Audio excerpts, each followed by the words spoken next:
Les actualités.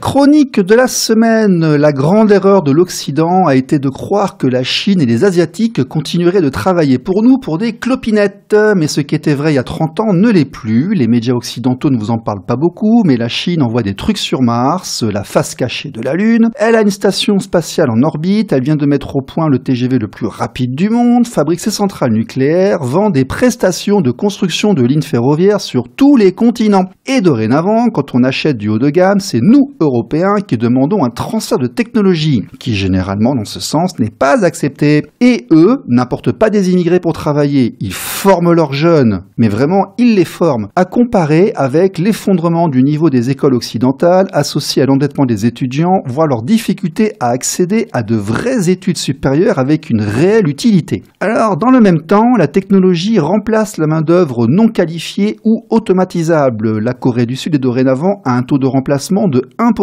Non, ne rigolez pas, ça veut dire que là-bas, il y a un travailleur sur 100 qui aujourd'hui est un robot. Et ça progresse, et quand on voit les images, c'est impressionnant quand même. Singapour, 0,7%, et la Chine, 0,4%, comme l'Allemagne à peu près. Mais on est un petit peu en retard en Europe par rapport à eux. Par contre, il y a des choses qui ne s'automatisent pas et qui ne se remplacent pas. Notamment, c'est l'art de recevoir dans les métiers de table. Et ça, dans le Périgord, nous sommes des maîtres en la matière. Nicolas Avrieux, la cuisine, l'accueil, la restauration, l'authenticité. Que pensez-vous de la mondialisation, de l'automatisation? Avez-vous peur d'être remplacé demain par une machine chinoise? Non, certainement pas. Pourquoi? Parce que le business sur lequel je suis attaché aujourd'hui, rien à voir avec le profit, n'a rien à voir avec aller vite, la restauration rapide, remplacer l'homme par la machine, ça n'a rien à voir.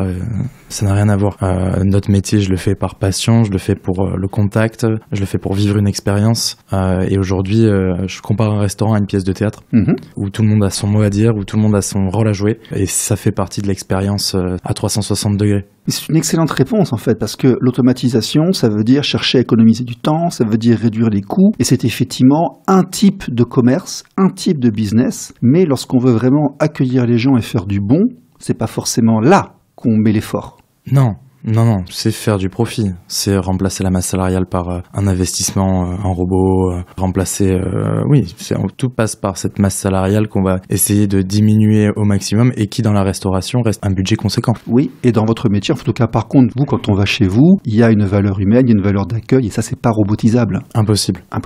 Et vous me disiez qu'à Boulazac, il y a une structure qui s'était montée, très automatisée? Alors, j'en ai entendu parler. J'y suis pas allé encore, mais oui, on m'a dit que des robots servaient les boissons à table. Oui, mais ça, je peux le comprendre.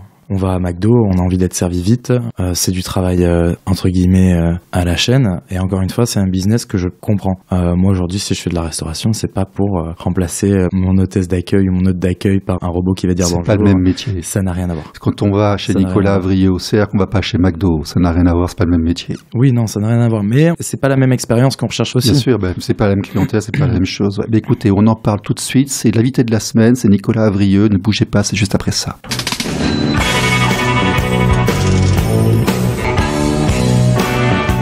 L'invité de la semaine.